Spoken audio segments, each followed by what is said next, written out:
Mega ఫ్యామిలీలో ఏదైనా good news ఉందంటే ఆ ఫ్యామిలీ కన్నా ముందు ఫ్యాన్స్ ఎక్కువగా సంతోషపడుతూ ఉంటారు. సో ఇప్పుడు జనవరి 31 కూడా ఆ విధంగా డబుల్ ధమాకా ఉండబోతుంది అంటూ చాలామంది ఎంతో హ్యాపీగా ఆ రోజు కోసం మేము వెయిట్ చేస్తున్నామని కూడా అంటూ ఉన్నారు. అసలు 31 జనవరి రోజు ఏమి అంటే వాళ్ళకు ప్రత్యేకమైనటువంటి రోజు అని అంటున్నారు. అసలు ఏంటి అది ఆ రోజు? సో ఈ రాబోయే జనవరి 31 2026 ఏదైతే ఉందో ఆ రోజు మెగా వాకిట్లో ఒక కొత్త మళ్ళొక చిన్నపిల్లలు రాబోతున్నారని చెప్పి కూడా అందరూ మాట్లాడుకుంటున్నారు. ఈసారి వచ్చేది ట్విన్స్, అది కూడా రామ్ చరణ్ గారు ఉపాసన గారు దంపతులకి.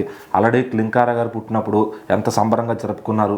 సో ఎందుకంటే వాళ్ళ 10 ఏళ్ల పాటు వాళ్ళ బిజినెస్లు అది ఇది అని చెప్పి ఆ పిల్లల జోలికి పోకుండా ఉన్నారనమాట. సో తర్వాత ఇంకా క్లింకారా గారు రావడంతో అందరికీ చాలా హ్యాపీ అనిపించింది. ఆ అనౌన్స్మెంట్ని ఫస్ట్ చిరంజీవి గారు చేశారనమాట. సో ఈసారి కూడా మరి చిరంజీవి గారు అనౌన్స్మెంట్ ఇవ్వబోతున్నారని చెప్పి తెలుస్తుంది. సో జాన్ 31కి డెలివరీ డేట్ ఇచ్చారు. సో ఆయన ఎప్పుడు కూడా ఫ్యామిలీలో ఏదన్నా చిరంజీవి గారు పెద్దరికంగా పంచుకుంటూ ఉంటారు అందరి విషయాలను కూడా. సో మరి ఆ మధ్యన వరుణ్ తేజ్ గారికి ఒక అబ్బాయి పుట్టాడు. సో మరి ఈసారి కూడా రామ్ చరణ్ గారికి ట్విన్స్ పుట్టబోతున్నారు. ఖచ్చితంగా ఒక అబ్బాయి ఒక అమ్మాయి అని చెప్పి ఫ్యాన్స్ అంతా ఫిక్స్ అయ్యారనమాట.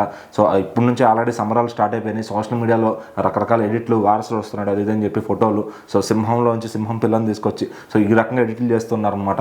సో ఇంకా ఫ్యాన్స్ ఎందుకంటే హీరోలకి ఏదన్నా హ్యాపీనెస్ జరిగితే ఫ్యాన్స్ కూడా వాళ్ళ ఫ్యామిలీలో జరిగినంత లెవెల్లో తీసుకుని వాళ్ళు ఎంజాయ్ చేస్తుంటారనమాట.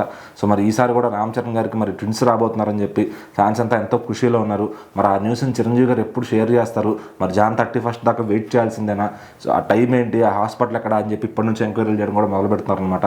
సో మరి జాన్ 31కి మరి మెగా ఫ్యాన్స్కి అయితే ఫుల్ హ్యాపీ న్యూస్ అని చెప్పొచ్చు ఇది. సో మరి వారసులు వస్తున్నాడని ఒక ట్యాగ్తో అందరూ కూడా సోషల్ మీడియాలో ట్రెండింగ్ అయితే చేస్తున్నారు. మరి దానికి ఈ చిరంజీవి గారు ఎప్పుడు ఒక్క ట్వీట్ ఆర్ ఒక పోస్ట్ ఇన్స్టాగ్రామ్లో పెట్టారంటే కనుక మళ్ళీ సోషల్ మీడియా కలకల్లాడిపోతూ మొత్తం అందరికీ న్యూస్ అయిపోతుంది అనమాట అది. సో దానికోసం అయితే ఫ్యాన్స్ అంతగానో వెయిట్ చేస్తున్నారు. మరి చూడాలి జాన్ 31 ఆ టైం ఎప్పుడు, ఆ న్యూస్ ఎప్పుడు చెప్తారు.